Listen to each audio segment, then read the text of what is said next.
तो सारी की सारी जो धर्म की किताबें हैं, जैसे कि उपनिषद, वेद, इवन भगवद गीता, वो एक इंसान ने ही लिखी है। इवन भगवद गीता भी एक इंसान ने ही लिखी है। अगर आपने उसे पूरा पढ़ा होगा तो आपको पता होगा। तो क्या इसका मतलब है कि रिलीजियस रियल नहीं है, भगवान रियल नहीं है, क्या एथियस्ट सही है? नहीं, ये वीडियो जो है ये प्रो एथियस्ट वीडियो नहीं है और ना ही प्रो रिलीजियस वीडियो है। ये एक क्लैरिटी देने वाला वीडियो है कि भारत में जैसे कि है ना कि एक धर्म के अगर कोई चर्चा करे तो उसे बोलते हैं ये टूटू उस धर्म का हुआ, टूटू इस धर्म का हुआ। नहीं, मैं किसी का भी नहीं हूँ। तो सबसे पहले बात करते हैं कि सबसे बड़ा क्वेश्चन सबका ये आएगा कि भगवान असली है या नहीं है। तो सबसे पहले मैं उसका बता दूं कि हमारी पृथ्वी जो है वो एक है, लेकिन हमने उस पृथ्वी को बहुत ज़्यादा डिवाइड कर दिया है। पहले कॉन्टिनेंट से डिवाइड किया, जैसे कि एशिया, यूरोप, आशिया, यूरोप। फिर उसके डिवाइड किया देशों में, भारत, पाकिस्तान, चीन। फिर उसको और डिवाइड किया स्टेट्स में, महाराष्ट्र, बिहार, उत्तर प्रदेश, ऐसे स्टेट्स में हमने डिवाइड किया। और फिर उसके बाद और डिवाइड किया उसको सिटीज़ में, जैसे कि पुणे, नासिक। तो मतलब बहुत ज़्यादा एक चीज़ ही है, वो एक रियल तो है पृथ्वी की, हाँ, पृथ्वी रियल है। लेकिन पृथ्वी का नाम पृथ्वी किसने दिया? पृथ्वी ने जब तैयार हुई थी तो एक बोला नहीं था कि मेरा नाम है पृथ्वी, प्लैनेट अर्थ, धरती माँ, कुछ भी कह लो, उसने नहीं बोला था। ये सब जो है वो इंसानों ने डाला है सब डिवाइडेशन। तो अगर किसी ने भगवत गीता पढ़ी होगी तो उसमें एक लाइन थी कि जो ये कहती है कि एक ही भगवान है, और उसे जो है इंसानों ने बहुत ही ज़्यादा डिवाइड कर दिया है। तो ये उसी प्रकार से है कि एक ही पृथ्वी है, लेकिन उसे बहुत ज़्यादा डिवाइड किया गया है। लेकिन पृथ्वी है, हाँ, भगवान रियल है। तो ये मैंने शुरुआत में बोला था कि प्रो एथियस्ट वीडियो थोड़ी ना ये क्लैरिटी देने वाला वीडियो है कि है तो सही, लेकिन क्या भगवान जो है वो दूसरे धर्म के भगवान के खिलाफ लड़ रहा है कि ये भगवान इस धर्म का है, ये धर्म एक्स का है, ये धर्म वाई का है, और ये दोनों लड़ रहे हैं? नहीं, लड़ तो सिर्फ इंसान ही रहे। क्या भगवान ये बोल रहा है कि नहीं, मेरे अगर तुम सच्चे भक्त हो तो जाके उस धर्म के लोगों को मारो? नहीं, कोई भी भगवान ऐसा नहीं बोल रहा, कोई भी रिलीजियस बुक, कोई भी धर्म की किताबों में ऐसा नहीं लिखा। और ये जो पूरा जो रेसिज़्म जो है, धर्म का रेसिज़्म, या मैं कलर या यू नो कंट्री का रेसिज़्म की बात नहीं कर रहा हूँ। धर्म का रेसिज़्म से फ़ायदा जो है वो इंसान का ही होता है, वो भगवान का नहीं होता। तो फॉर एग्ज़ाम्पल मान लो एक राजा है, जिसे कि दूसरे देश जो है वो छोटा देश है और वहाँ पे उसे कब्ज़ा करना है। और वो अपने सैनिकों से अगर ये कहे, "अरे चलो जाके उसे लूट लूट के आते हैं", तो उसके सैनिक बोलेंगे, इतनी सारी जानें जाएगी, हमें क्या मिलेगा? तू तो पूरा माल लूट लेगा वहाँ का।" तो वहाँ के राजा की जो भी उसकी बीवी और वो सब जो है, और रानी महारानी, उसको तू ले लेगा, हमें क्या मिलेगा? लेकिन उसी जगह पे अगर ये कहे कि वो राज्य के लोग अधर्मी हैं, हमें अधर्मियों का सर्वनाश करना है, तो यहाँ पे तो सैनिकों का मोरल बहुत ज़्यादा हाई रहेगा। तो ऐसा ही जो है हिस्टोरिकली होता है कि रेसिज्म एक weapon, as a weapon use किया गया है, साइकोलॉजिकल वेपन। जैसे फिजिकल वेपन होता है ना, तलवार ढाल, वैसे एक साइकोलॉजिकल वेपन भी है, दिमाग का वेपन। और यही पे एक प्रॉब्लम आ जाती है कि देखो भाई, एथियस्ट जो है, ज़्यादा अगर रियल एथियस्ट है कोई, तो वो खुद भी ज़्यादा वो एथियस्ट एथियस्ट का नाच नहीं रहा था। तुम्हें उसके साल, अगर साल भर भी उसके साथ स्पेंड कर लिया और फिर बाद में पता चला कि यार एथियस्ट है ये। लेकिन कभी तुमने रिलीजियस प्रैक्टिस करते हुए भी भगवान को जल देना सुबह उठ के, सूर्य नमस्कार, और वो सब करते हुए भी उसने कभी बोला नहीं तुम्हें कि अरे ये क्या कर रहा है, ये तो रियल नहीं है। जो रियल एथियस्ट है वो कभी ऐसा नहीं बोलेगा, क्योंकि एथियज्म जो है वो एक्चुअली रिलीजियस नहीं है, वो एक धर्म नहीं है, वो एक ओपिनियन है। और उसी प्रकार से भगवान में विश्वास रखना और धर्म की प्रैक्टिसेस करना, वो भी एक बिलीफ ही है और ओपिनियन ही है।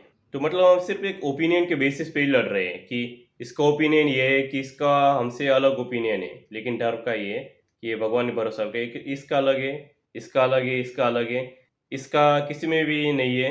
और ये तीनों एक दूसरे से तीनों एक तीसरे से लड़ रहे हैं।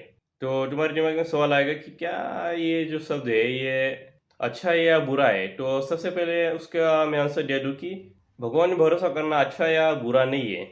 ये तुम्हारा एक पर्सनल ओपिनियन है, जैसे कि मेरा है, हाँ, मैं भरोसा रखता हूँ। वो मैं पहले ही बताया था वीडियो के स्टार्ट में, क्या आई बिलीव इन गॉड। तो ये अभी पूछेंगे अच्छा कौन-सा वाला है, तू कौन से धर्म का? क्या फ़र्क पड़ता है?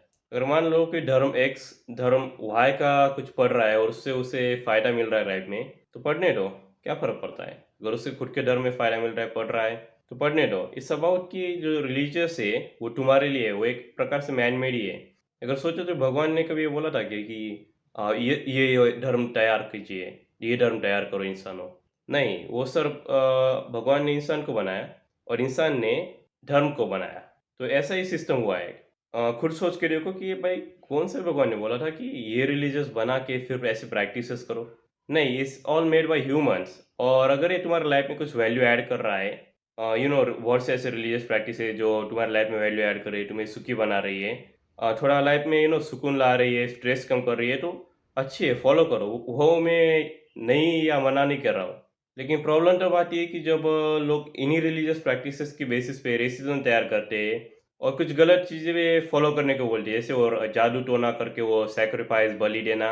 नहीं, वो रिलीजियस का पार्ट नहीं हो, किसी भी रिलीजियस का नहीं। यहाँ पे मैं ये नहीं बोल रहा हिंदू, मुस्लिम या क्रिश्चियन, किसी भी रिलीजियस का ये पार्ट नहीं है कि तुम सैक्रिफाइसेस करो, स्पेशली ह्यूमन सैक्रिफाइसेस। और हाँ, एक और बात भी है कि जो पहले के ज़माने जो सती होती थी, जैसे कि सबको पता होगा कि अगर किसी महिला का पति अगर मर जाए, किसी भी कारण से, तो उसको जला दिया जाता था ज़िंदा। तो कितने लोग तुमने ऐसे वीडियो देख रहे होगे कि सोच रहे होगे कि यार ये एक्चुअली हिंदू रिलीजियस का हिंदू कल्चर में था। असली में हमारी किताबों में ऐसा ही लिखा गया है। तो या पढ़ी है या नहीं पढ़ी उस पे चर्चा नहीं कर रहे। ये पूछ रहा हूँ कि यार तुम्हें लगता है कि लॉजिकली कि हमारे कल्चर का ऐसा पार्ट है? तो सभी कहेंगे कि नहीं, ऐसा तो नहीं हो सकता कि उसको जलाना, मतलब ये तो बहुत बुरी चीज़ है, ऐसा हम नहीं कर सकते, ऐसा हमारा कल्चर नहीं हो सकता। और वही एक पॉइंट भी है कि हमारे जो कल्चर है उसमें से बहुत सी चीज़ें आर्टिफिशियल भी है, कि जो ओरिजिनली थी नहीं वहाँ पे। जैसे कि फॉर एग्ज़ाम्पल साबूदाने का इन्वेंशन जो है, साबूदाना वो 1860 में हुआ, 1860 में। तो अगर हम मानते हैं कि हमारा धर्म जो है वो 5000 साल पुरानी सभ्यता है, तो ये तो 1860 की चीज़ है। तो ये मतलब 1860 में इन्वेंशन हुआ है साबूदाने के। ये गूगल कर लो, एक राजा था, मुझे नाम ठीक से याद नहीं आ रहा, लेकिन उसने इन्वेंशन किया था। तो अगर कोई चीज़ 1860 में इन्वेंट हुई, मतलब 1860 से पहले तो वो चीज़ फॉलो नहीं की जा सकती थी। तो ऐसी कुछ चीज़ें जो है आर्टिफिशियल है। और एक प्रकार से अगर तुम रिलीजियस हो, तो तुम्हारा एक ज़िम्मेदारी भी बनती है कि आर्टिफिशियल चीज़ों को ढूँढो कि जो अच्छी नहीं, जो मतलब अच्छी भी नहीं है, और वो एक प्रकार से मैन मेड ही बोल दो कि ये आर्टिफिशियल ही है, रियल नहीं है। This is not a part of your community culture. और ऐसी चीज़ों को निकाल दो, अगर बुरी है तो अपने लाइफ से निकाल दो। जैसे मैंने साबूदाना को बोला, तो ये मुझे नहीं पता कि यार कितना हेल्दी है या कितना अनहेल्दी है, लेकिन ज़्यादा तेल में तली हुई चीज़ें खराब ही होती है। तो क्या इसका मतलब हम साबूदाना खाना बंद कर दें? अल्टरनेटिव ये भी हो सकता है कि तेल में अगर तल रहे हो, तो क्या हम लेट्स से ऑलिव ऑयल में तल के देख लो, ऑलिव ऑयल भी अच्छा होता है। नारियल का तेल भी अच्छा होता है, मे बी घी ट्राई कर लो। तो ऑप्शन है। तो इस वीडियो में ये नहीं बोल रहा कि कुछ फॉलो करना चालू कर रही हो या फॉलो करना बंद कर रही हो। इस वीडियो में तुम्हें क्लैरिटी मिलेगी। और क्लैरिटी ये है कि ये मैटर नहीं करता कि तुम क्या फॉलो करते हो या नहीं फॉलो करते हो। अगर मान लो कि कोई व्यक्ति जो है वो रिलीजियस ए का है और एक सी का है, और सी वाला जो है वो बोल रहा है, अरे तू तो ये कर रहा है, वो कर रहा है, ये ऐसे नहीं होता, वो ऐसे नहीं होता। तो उससे मैं ये कहना चाहूँगी कि यार करने दो ना, क्या होता है। और उसी जगह अगर कोई एथियस्ट है और वो रिलीजियस व्यक्ति उसको बोल रहा है कि अरे नहीं नहीं, तू तो नर्क जाएगा, तू भगवान ने नहीं मानता, तू तो नर्क जाएगा। अरे क्या फ़र्क पड़ता है, जाने दो उसको। क्योंकि ये जो है जो बोल रहा है, इसके लाइफ में कोई फ़र्क नहीं पड़ता कि क्या होने वाला है, क्या नहीं होगा। अगर मान लो ये नर्क गया भी, पता चला कि हाँ, भगवान ने इसे नर्क भेज दिया, कुछ गलत काम किए थे इसने, तो भेज दिया नीचे। तो इस वाले के लाइफ में कुछ फ़र्क पड़ता है क्या? वैसे ही अगर ये वाला बोल रहा है कि नहीं, तेरा धर्म सही नहीं है, तू ऐसा है, वैसा है, और पता चला कि ये नहीं है, इसका धर्म सही नहीं है, इसके लाइफ में फिर भी कुछ फ़र्क नहीं पड़ता। पता चला कि इसका सही है, इसका गलत है, फिर भी कुछ फ़र्क नहीं पड़ता है। तो यही एक मैसेज है कि जो मीडिया और न्यूज़ और पॉलिटिकल जो अभी एजेंडा चल रहा है कि या इसको इसके खिलाफ लड़वा दो। ये सोचो कि ये जो पूरा न्यूज़ चैनल पे जो नेता लोग आके बोलते हैं कि हाँ, हमारा धर्म, ये सब बोल के फ़ायदा किसका हो रहा है at the end of the day, कि फ़ायदा पैसा कौन कमा रहा है? न्यूज़ चैनल्स, क्योंकि व्यूअर्स का रिटेंशन उन्हें मिल रहा है। जैसे न्यूज़ चैनल को तुम्हें पता होगा कि बीच-बीच में वो ऐड आती है, उससे वो पैसे कमाते हैं। तो न्यूज़ चैनल वाले पैसे कमा रहे हैं, पॉलिटिशियन भी पैसे कमा रहे हैं, क्योंकि अगर मान लो कि उन्होंने बोल दिया एक धर्म के बारे में कि कुछ गाली-गलौज कर लिया, तो उसका धर्म के जो अपोज़िट जो है, मतलब इस धर्म के हेट करने वाले इस साइड के, तो इस साइड वालों से उससे वोट मिल जाएगा। तो हाँ, पॉलिटिशियन का फ़ायदा हो रहा है। क्या आम आदमी का फ़ायदा हो रहा है? नहीं, क्योंकि वो सिर्फ़ न्यूज़ देख के टाइम वेस्ट कर रहा है और उसे कांस्टेंट प्रेशर आ रहा है कि नहीं, ये ऐसा नहीं होना चाहिए, ये वाले अगर जीत गए तो क्या होगा? क्या अगर ये नेता जीत गया तो हमारे धर्म पे हम पे आक्रमण करेगा। कोई कुछ नहीं करता कि अगर मान लो कि तुम्हारा कोई धर्म है और उसके अपोज़िट धर्म का नेता अगर जीत जाए, ये मैं गारंटी के साथ कह सकता हूँ कि वो तुम्हारे घर चाकू तलवार लेके नहीं आएगा। और ये एक प्रॉब्लम भी है कि इंडियन पॉलिटिक्स में कि हम जो वोट जो है वो क्वालिफ़िकेशन के बेसिस पे नहीं देते, धर्म के बेसिस पे देते हैं। और ये एक कारण है कि हमारे जो पॉलिटिशियन की क्वालिटी अभी इतनी ज़्यादा बढ़ क्यों नहीं रही। मतलब आज़ादी को मिल के इतने सारे साल हो जाने के बाद भी हमें उस लेवल के पॉलिटिशियन नहीं मिल रहे जो मिलने चाहिए थे, क्योंकि हम मेरिट के बेसिस पे वोट नहीं कर रहे। ये एक सबसे ज़्यादा बड़ी प्रॉब्लम है। अगर मान लो मेरिट के बेसिस पे वोट करने लग जाए तो एक आके बोलेगा मैंने ये सड़क बना ली। दूसरा बोलेगा तूने तो सिर्फ सड़क बनाई है, मैंने लोगों के लिए, गरीबों के लिए घर बनाए हैं। तीसरा बोलेगा नहीं नहीं, मैंने, तुम सब तो छोड़ो, मैंने ये जो ऑर्गेनिक फार्मिंग जो है उसे बढ़ावा दिया है ताकि सभी लोग को अच्छा खाना मिल सके, बिना पेस्टिसाइड केमिकल का मिल सके। तो ऐसे जो मेरिट के बेसिस पे वो हम वोट करने लग जाएंगे तो ऐसे ऑफर्स मिलेंगी। और अगर धर्म के बेसिस पे वोट करेंगे, रिलीजियस के बेसिस पे, तो ऐसे ऑफर्स मिलेंगे। अगर तुम मुझे वोट करोगे तो इस धर्म के लोगों को देश के बाहर निकाल दूंगा, अगर तुम मुझे वोट करोगे तो ये लोगों को जिंदा नहीं रखेंगे। तो ऐसे ऑफर्स मिलेंगे। तो यही एक प्रॉब्लम है। इसलिए मैं यही कहता हूँ कि अगर न्यूज़ पे कुछ धर्म की चर्चा चल रही है तो मत देखो, न्यूज़ पे मत देखो। बिन काम के अगर कोई यूट्यूबर है, सारे खराब तो नहीं होते, लेकिन कुछ धर्म का यूट्यूबर है कि जो कुछ बकवास बोल रहा है उसका मत देखो। एक्चुअल में जाके अपनी रिलीजियस किताबों से पढ़ो, यार उससे तो कुछ काम का मिलेगा 100%। यहाँ से क्या काम का मिल रहा है? न्यूज़ देख के क्या किसका फ़ायदा हो रहा है? न्यूज़ चैनल्स वालों का। और किताबें पढ़ के किसका फ़ायदा हो रहा है? तुम्हें खुद का रिलीजियस का नॉलेज मिल रहा है, उससे कुछ अच्छा काम कर रहे हो, तो इससे तो तुम्हारा ही फ़ायदा हो रहा है। तो अपने फ़ायदे की ही चीज़ करो। और जैसा कि मैंने स्टार्टिंग के वीडियो के स्टार्ट में बोला था कि सारी की सारी किताबें जो है वो एक्चुअली इंसानों ने लिखी है। तो उसका सीधा-सीधा जवाब ये है कि हाँ, तो क्या तुम्हें पढ़नी चाहिए? मेबी क्योंकि 99% बुक जो है in the world, regardless of कि कौन-सी कैटेगरी की है, कौन-सी जॉनर की है, आर यूज़लेस। जो ना 0.99% है, वो वर्थ रीडिंग है सिर्फ़ एक बार, और जो 0.01 है परसेंट, वो वर्थ रीडिंग है 100 बार, 100 टाइम्स। तो इसलिए ये जो किताबें लिखी गई है, मान लो अगर तुम्हें कुछ किताब पसंद भी है, जैसे कि let's take an example of deep work. क्यों पढ़ रहे हो? क्योंकि लाइफ में कुछ वैल्यू मिल रही है। अच्छा, ऑथर के बारे में क्या सोचते हो? बढ़िया ऑथर है, बहुत इंटेलिजेंट है।